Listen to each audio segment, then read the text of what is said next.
2 वर्ष पहले हमारी सरकार बनी और सरकार का एक लक्ष्य होता है, ध्येय होता है। गुड गवर्नमेंट के लिए गुड गवर्नेंस का होना जरूरी है, अच्छे शासन के लिए अच्छे प्रशासन का होना जरूरी है। मुख्यमंत्री बनने के बाद जब मैंने अधिकारियों की बैठक की तो मैंने उस व्यवस्था को समझा, क्योंकि मैं संगठन से आता था और जीवन काल में, जब मैं छात्र जीवन में था, राजनीति जीवन में था, तो फैसला लेना मेरी स्वभाव में था। मैं छात्र जीवन, युवा जीवन संगठन के पदों पर रहा और राज्य स्तर पर ही मैं हमेशा पद पर रहा, चाहे छात्र में था, चाहे युवा में था, चाहे मैं प्रदेश कांग्रेस कमेटी का अध्यक्ष बना।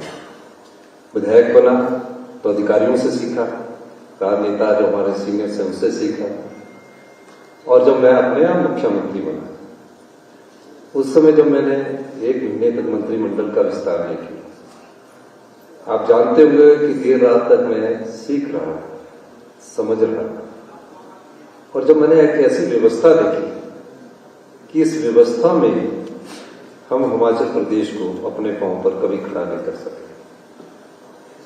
और उस दृष्टिकोण से जब हमने काम करना शुरू किया तो ना मैं अपनी बात अधिकारियों को समझा सका, ना अधिकारी मेरी बात समझ सके, और मैंने धीरे धीरे उसमें काम करना शुरू किया।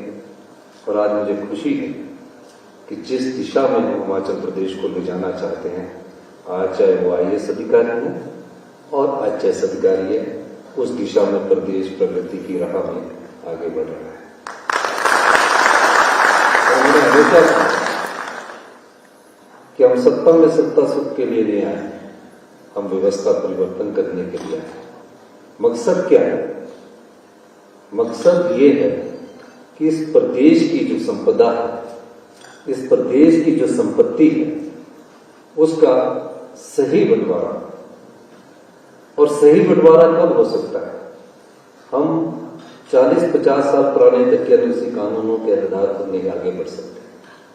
हमें एक सोच को जिंदा करना है, एक नीति को जिंदा करना है, एक भावनात्मक प्यार को जिंदा करना है जो हिमाचल प्रदेश को आगे ले जाए। और उस सोच में हमने आगे कदम बढ़ाया और जिसमें IAS अधिकारियों के साथ साथ HAS अधिकारियों का भी प्रमुख भूमिका रही है। इसके लिए मैं आपका धन्यवाद करना चाहता हूं। आप सब लोगों की भावना हिमाचल की मिट्टी से जुड़ी हुई है। आप सब लोगों का प्यार हिमाचल से है।